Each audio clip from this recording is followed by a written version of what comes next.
Hello. The topic of this session is the origin and development of Indian philosophy through various stages.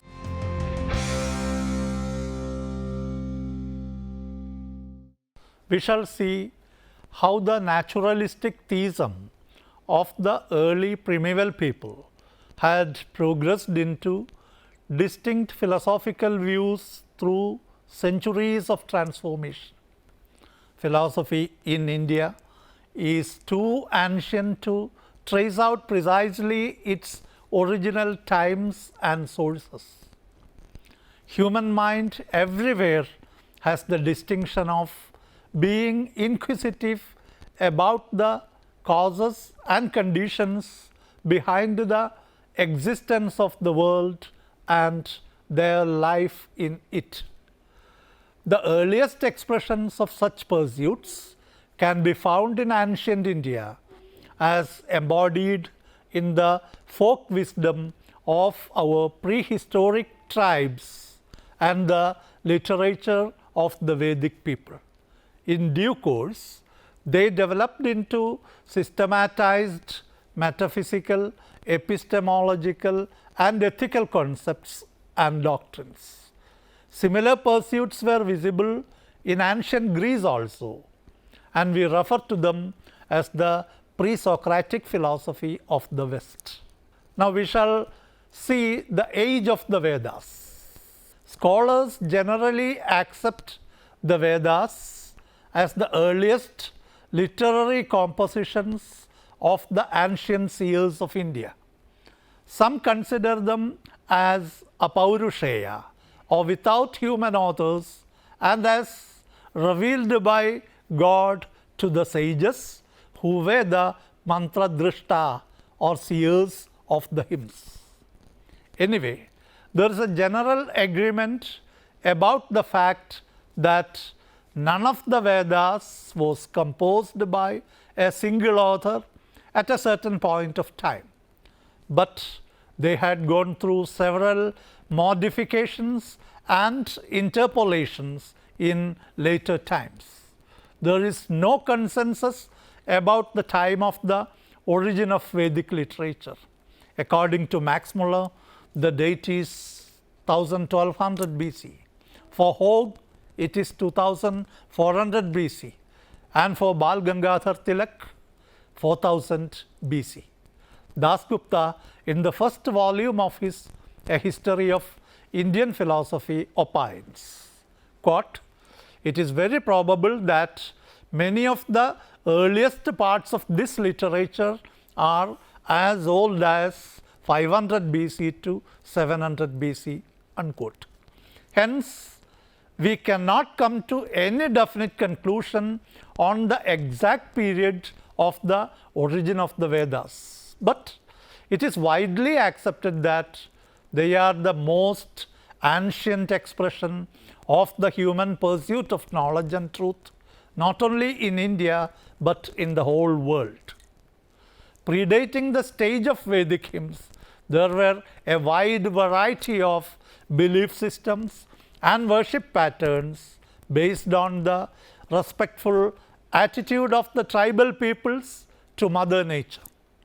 Even though we do not find much philosophy in them, we cannot neglect the presence of the unitary vision of everything in nature as endowed with a Shakti, or power, that is the eternal vital force. Such visions had certainly passed into the construction of the Vedas, but the attitude of simplistic nature worship had undergone visible transformations into more sophisticated concepts of the anthropomorphic gods who protect the humans and their wealth. Now we shall see the characteristics of Vedic literature. Vedas represent the attitudes and views of generations of people who occupied different parts of India for more than 2000 years. According to the progress of time, language and content. The Vedas can be classified into 4 parts or sections. First one is the mantras, second the brahmanas, third the aranyakas, and fourth the Upanishads. The first one, consisting of the samhitas also, form the 4 collections of verses, namely the Rigveda, Samaveda, Yajurveda, and the Atharva Veda. Scholars consider the Rigveda as the earliest of them, in which verses are arranged in the order of the worshipped gods like Agni or the fire god, Indra or the warrior god, and so on. The Sama just repeats the selected stanzas from the Rigveda, but prescribes definite modes of chanting them. The Yajurveda contains the verses selected from the Rigveda, and in addition some narrations in prose form. The Atharva Veda addresses prayers to the demon world and prescribes specific practices of witchcraft. Studies on the structure and content of the Vedas treat the Atharva as representative of the inferior thought of more primitive groups when compared to the Rigveda that contains attributions to higher gods conceived by more sophisticated social groups. Swami Nikhilananda, in the preface to his English translation of Shankara's Atmabodha, rightly points out, quote, "According to Hindu tradition, the different sections of the Vedas do not represent any sequence in time. They have always existed together. For men, since the very beginning, have desires for both material happiness and spiritual felicity." Unquote. The Brahmanas are written in prose and explain the procedures and results of different sacrifices and rituals. They reflect the emergence of more and more complicated rituals and the rise of a specialist class of priests to perform them meticulously. Aranyakas, or the forest treatises, contain prescriptions to meditate upon specific symbols in place of elaborate rituals and sacrifices. They mark the transition of Vedic thought from the predominantly sacerdotal culture to the glimpses of philosophical wisdom. In those days, there was no method of writing, and hence Vedic hymns were passed on orally by the Guru to deserving pupils. The generations of disciples, with their prodigious memory, had kept the treasure of Vedic wisdom for the generations to come. At a much later stage, Krishna Dvaipayana, who is also known as Vyasa, had compiled the Vedas into the 4 books as we have them today. Now we shall see the characteristic features of Vedic religion. The Vedic religion is a complex mixture of polytheism, monotheism, and occasional sparks of monism. The theistic beliefs and practices of ancient Indians were in continuation with the nature worship of earlier tribes that occupied the land. Thus, it is obviously an expression of the fear of the powers of nature, like rain with thunder and lightning, water in its fierce forms of flood and torrent, fire as the swallower of all riches, etc. This fear naturally led the ancient people to the necessary faith in the gods that they believed to control these natural forces. This marked the origin of Vedic gods like Indra, Varuna, Prajapati, and so on. Authentic studies on the evolution of Vedic thought suggest that there had been a trail of metaphysical thinking that had gone through definite stages of polytheism, monotheism, and monism. Yet, some critics argue that there was only a qualified kind of polytheism in the Veda Samhitas. Max Muller had identified an intermediary stage which he termed henotheism or kathenotheism.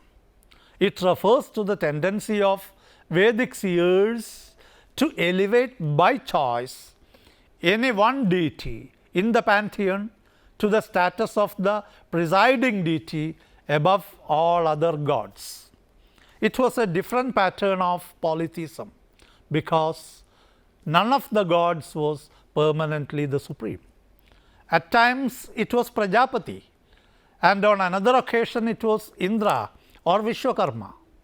Quoting MacDonald, Dasgupta observes that in Vedic polytheism, no specific god was the constant head of the pantheon. According to Dasgupta, quote, whether we call it henotheism or the mere temporary exaggeration of the powers of the deity in question, it is evident that this stage can neither be properly called polytheistic nor monotheistic, but one which had a tendency towards them both, although it was not sufficiently developed to be identified with either of them. Unquote. Anyway, this monotheistic tendency to elevate any one of the gods to the status of the supreme lord was the starting point of the later evolved monism of Vedanta.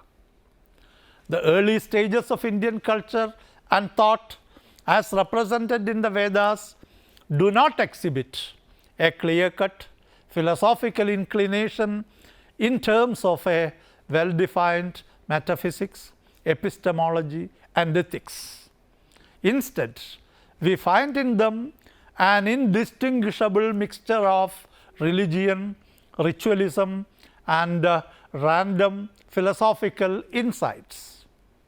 In exploring the roots of philosophical thinking in ancient India, we can only follow the custom of marking philosophy at the point of conceiving a unitary principle that underlies all reality. This tendency became clear in the Upanishads that form the Vedanta portion of the Vedas. This is made clear in these words of Dasgupta. Quote, in the Upanishads, however, the position is entirely changed, and the center of interest there is not in a creator from outside, but in the self. There is no relation here of the worshipper and the worshipped, and no prayers are offered to it, but the whole quest is of the highest truth, and the true self of man is discovered as the greatest reality. Now we shall analyze the transition from religion to philosophy in India.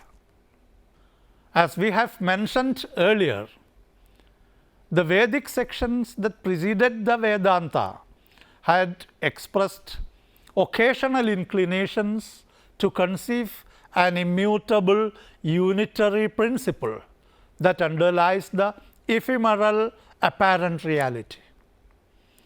The 46th verse in the 164th Sukta of the Rig Veda indicates specifically the monistic vision beneath the polytheistic religion of Vedic times. It says, we call this sun Indra, Mitra, and Varuna. It is addressed also as the fire and the fast flying Garuda, what the wise call Indra-like gods is actually the one that exists essentially in all. That one is also stated as the blaze or the yama or as the air we breathe. The Taittiriya Brahmana contains one of the earliest references to Brahman, which later became the central pillar of Vedanta metaphysics. The Shatapada Brahmana explains that verily in the beginning this universe was Brahman, and all gods, the air, the sun and the sky were created by that Brahman. After creation, Brahman ascended to the sphere beyond and then descended into these worlds by means of form and name. This conception of Brahman anticipated the later Advaita view of Brahman as the transcendental and immanent principle of reality. The Brahman conceived in Vedanta was the product of a long course of intellectual evolution from the undeveloped anthropomorphism of early Vedic literature to the mature monism in Advaita Darshana.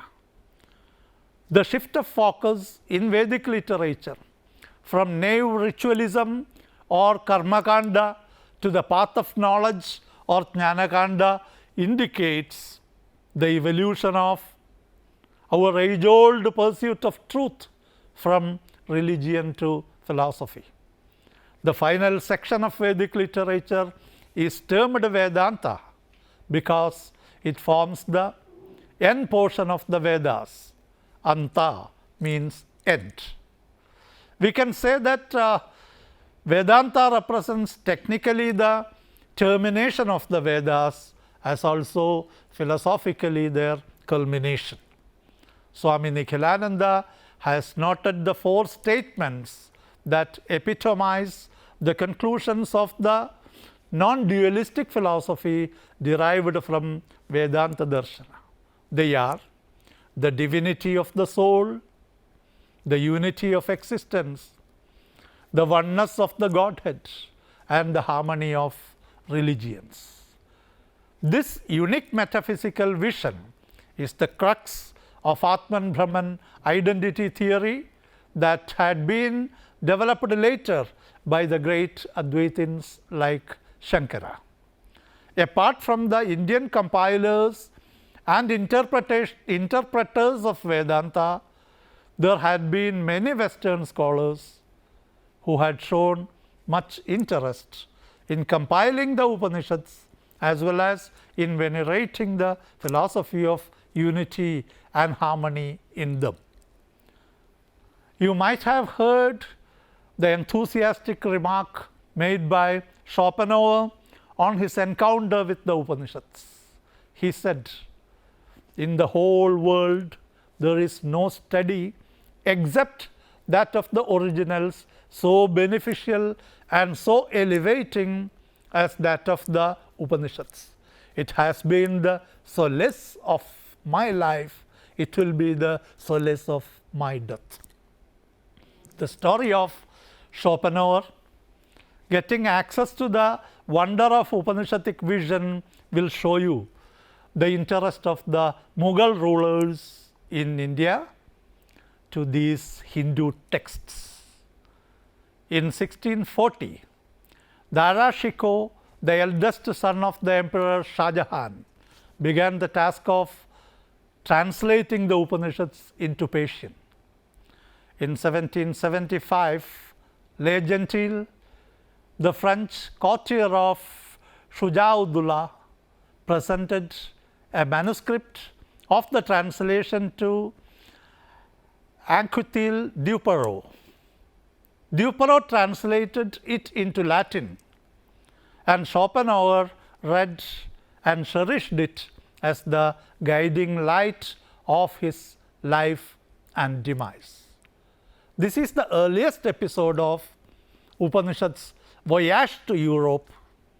It was continued by Max Muller, Paul Deussen, MacDonald and many others. Now we shall see the evolution from Upanishads to systems of philosophy in India. We have so far discussed the evolution of Vedic thought from the nascent notion of many godheads converging into one supreme deity that gradually culminated into one ultimate principle of all diverse and ephemeral appearances of reality. From this naive conception of a unifying source of the world, there emerged the specific notion of Brahman as the primordial substratum that manifests in the human being as Atman, or the eternal witness and light of all our knowledge and life. This ultimate reality is by definition Sat Chit Ananda, or pure being, pure consciousness and pure bliss.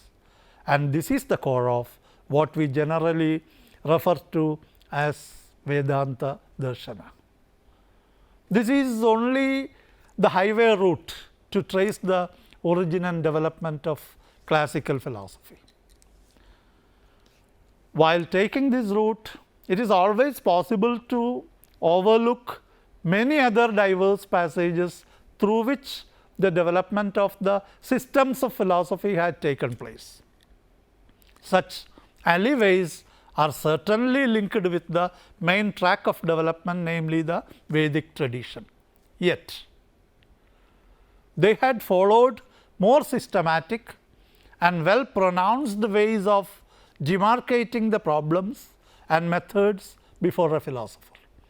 Thus, we have to consider the viewpoints and postulates distinct from Vedanta to complete the list of classical Indian systems of philosophy.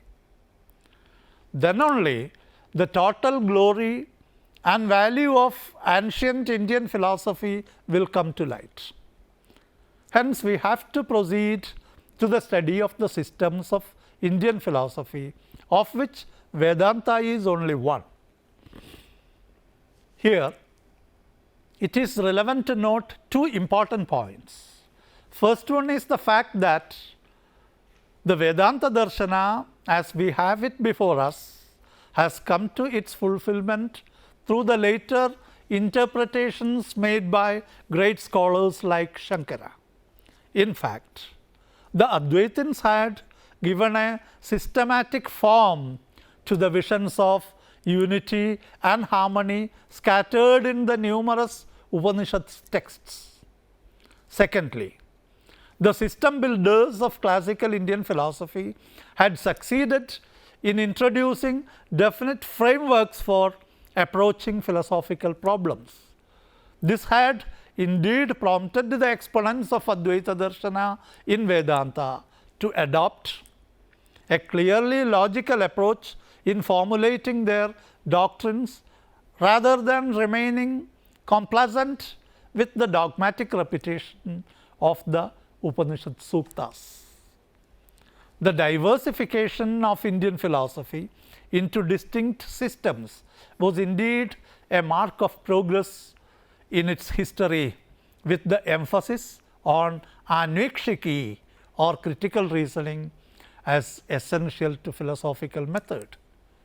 So, instead of the vertical development of Vedic tradition culminating in Vedanta Darshana, Indian philosophy had to follow the logical or critical path that is imperative to philosophical method. Since the heydays of the systems, Indian philosophy had begun to develop through the method of Purva Paksha, Uttara Paksha, or thesis antithesis dialectics. Thus, it became mandatory for a philosopher or a system of doctrines to begin with the systematic refutation of all previous rival positions before presenting the justified defense of one's own position. This is the background in which we can analyze the second stage in the development of classical Indian philosophy, namely the rise of systems. The systems are classified into Nastika and Astika. The former consists of the heterodox schools which do not consider the Vedas as of any infallible authority, whereas the latter orthodox schools accept the authority of the Vedas. The heterodox systems are three: Buddhism, Jainism, and the Charvaka materialism. Under the Astika schools, there are six systems, the Shaddarshana: Sankhya, Yoga, Vedanta, Mimamsa, Nyaya, and Vaisheshika. This is just one way to approach the classical Indian views of reality, knowledge, and human life. The division is not that clear cut because there are points of intersection between heterodox and orthodox systems. For example, the Nastika systems of Buddhism and Jainism are as spiritualist as Vedanta in pointing out the human mind's misconception of the apparent or ever-changing phenomenal world as absolutely real. Moreover, they insist on the need for liberation from samsara or the cycle of birth and death. And among the orthodox systems, all the six are not theistic. For example, the early Sankhya and the Mimamsa schools. That is why Janardhan Ganeri, in his recent study on philosophy in classical India, observes, quote, "Nor do I feel any need to follow the six systems approach to the study of Indian philosophy, popularized by Max Muller and later by Sarvepalli Radhakrishnan, but too simplistic to do justice to a complex web of interconnections, themes, personalities, and transformations." Unquote. Hence, it is to be remembered that the orthodox heterodox bifurcation is only a convenient starting point for understanding the development of classical Indian philosophy. But it is not at all sufficient to show the diversity of views and critical debates between the systems as well as within a single system. Even though we take Buddhism as a single system of ideas, there are so many streams within the system that disagree with one another on crucial philosophical questions.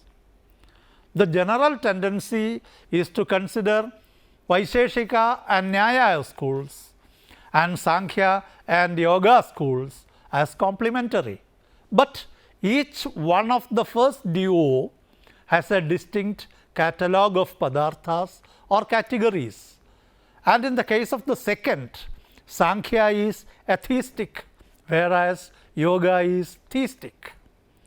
The differences and dissents are too many and too much to limit the study of the systems to the simplistic Nastika Astika division.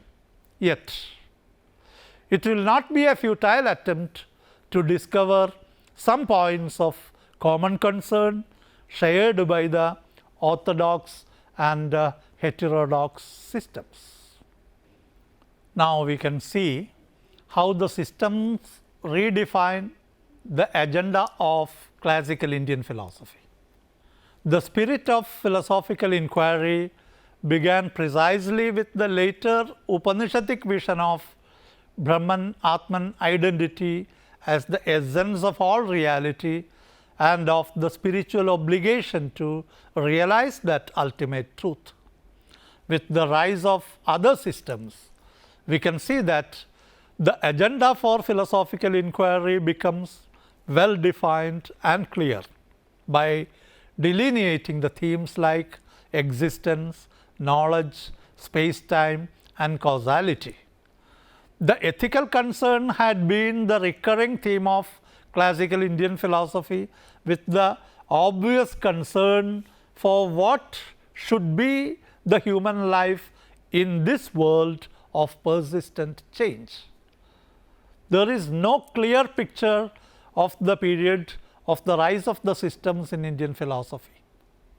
As we have seen in the case of the origin of the Vedas, there is no consensus among scholars about the times of the various systems. We can only infer that philosophical discussions were progressing through the hot arguments between the adherents of various systems even outside the Upanishad circles.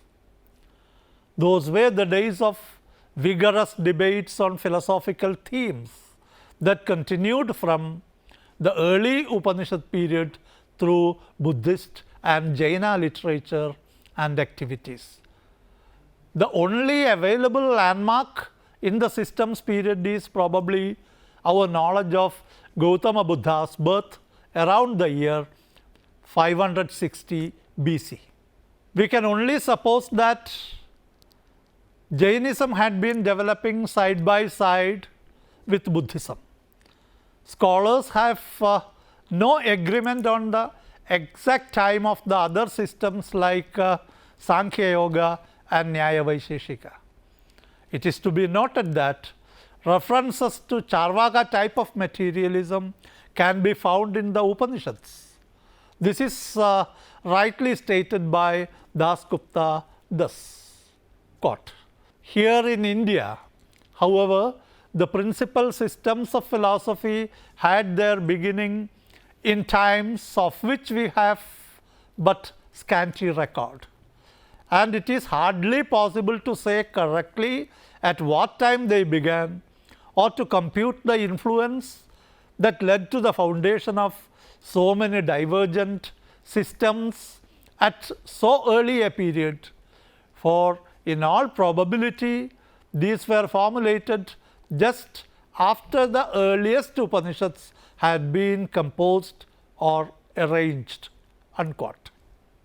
From the dawn of Vedic wisdom, scattered in the sacrificial hymns and aphorisms, Indian philosophy had undergone a long course of evolution to reach its organized form in the systems like Buddhism.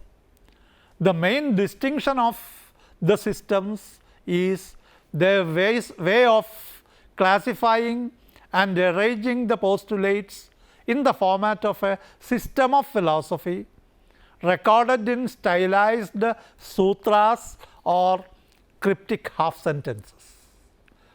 The textuality of these sutras is remarkable, with allusions to the views of the rival schools and their logical refutations that preceded the presentation of the original views. The sutras were normally followed by scholarly commentaries or bhashyas and independent treatises or karikas in verse. The ideas in some of these texts were further elaborated through long dissertations or commentaries in verse called the Vartikas. We have several models for this style of presentation, such as the Vedanta Sutras or Brahma Sutras written by Badarayana, the Nyaya Sutras of Gautama, and the Vaisheshika Sutras by Kanata, the Sankhya Karika of Ishwara Krishna, and the Shloka Vartika of Kumarila Bhatta. The Buddhist scriptures had a very long history of systematization through the organized work of many prominent preachers and councils. There are three distinct anthologies written in Pali: the Sutta, or the set of doctrines; the Vinaya, or the prescriptions to the discipline of monks; and the Abhidhamma, or the interpretation of the sutras. We can conclude that Each of the above-mentioned systems had been successful in presenting a coherent body of metaphysical, epistemological, and ethical doctrines. We can find in them definite theories of being in the form of Sattavada, theories of elemental composition of reality or Bhuta Tattva, theories of knowledge in the form of Pramana Shastra, theories of error or illusory knowledge under Khyativada, and theories of cause-effect relationship or Karana Karyavada, and theories of liberation from the trammels of samsara. The philosophers of India from the earliest times had been keen on the minutest aspects of reality and human life, as it is evident in their treatment of the concepts like non-existence or abhava, the states of consciousness, the paradigms of enlightenment, and above all in their prescriptions to definite and persistent sadhana or the ethical preparation and purification of mind for attaining perfect harmony and bliss within and with the world. Now we shall just go through the further developments in Indian philosophy. Indian philosophy that had attained a mature stage of development in the systems period continued its passage into the contemporary times through the medieval Bhakti movement. We can see the earliest glorification of the path of devotion in the Bhakti Yoga of Bhagavad Gita. Later, in the 9th century, Shankara reiterated the correlation between bhakti and mukti, or devotion and liberation. Between 7th and 12th centuries, the Alvar and Nayanar saints of South India preached through their lucid hymns the glory of total surrender to God. In the north, the great saints like Kabir, Guru Nanak, Mirabai, Surdas, Tulsidas, and Chaitanya succeeded in popularizing the philosophy of unconditional devotion to the one God. The Bhakti poets emphasized harmony and tolerance between various castes and religious sects. The Sufi saints like Khwaja Muinuddin Chishti and Nizamuddin Auliya encouraged tolerance between different religions in India. Kabir asserted that Ram and Rahim are only different names of the same God. The saints preached the positive values of truthfulness, non-violence, harmony, and morality in impressive verses written in local languages. Vaishnavism, Shaivism, and Sikh religion developed as the offshoots of the Bhakti movement in the southern and northern India. Contemporary Indian philosophy retains the spirit of human dignity and unity envisioned by the classical and medieval seers. Most of the contemporary Indian thinkers tried to discover and apply the potentials of Vedanta Darshana for liberating the Indian society from its long-standing religious dogmatism and the social evils like casteism. There are some who reiterated the humanist spirit without sharing the positive impression on the Vedic tradition. We shall discuss the details of such Renaissance efforts in separate units of this course. Now I shall suggest some of the topics for assignments. First one is, bring out the difficulty in confirming the period of the origin and development of the Vedas. Second, describe the different sections of the Vedas and their content. Third, elucidate the philosophical monism of the Upanishads. And fourth, analyze the norms of orthodox, heterodox division of classical Indian philosophy with a note on the different systems coming under them. And fifth, bring out the characteristics of the systems in classical Indian philosophy. Okay, now I shall suggest some reference books for study. First one is Janardhan Ganeri's Philosophy in Classical India, the Proper Work of Reason. You can go through the introduction of this book, published by Motilal Banarsi Das in 2009. And second one is Hiriyana's Outlines of Indian Philosophy, published again by Motilal Banarsi Das 1993. And there is a translation of Atmabodha by Swami Nikhilananda, published by Sri Ramakrishna Math early in 1947. And you can also read Dr. Radhakrishnan's Source Book in Indian Philosophy, published by Princeton in 1973.